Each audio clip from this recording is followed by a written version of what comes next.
বছর বয়সে আপনার সন্তান হলো হযরতে ইসমাঈল।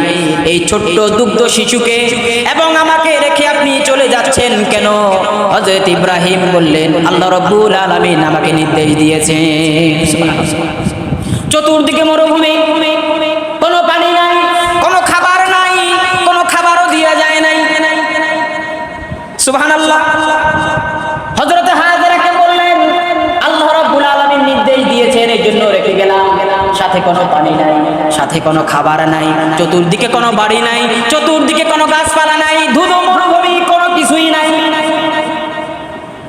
এরপরে হযরত ইসমাঈল আলাইহিস সালাতু ওয়াস সালাম চটপট করতে লাগলো পিপাসায়, চতুর্দিকে খোঁজাখুঁজি করতে লাগলেন, কোথাও কোনো পানি পাওয়া যায় না। বিশাল বিশাল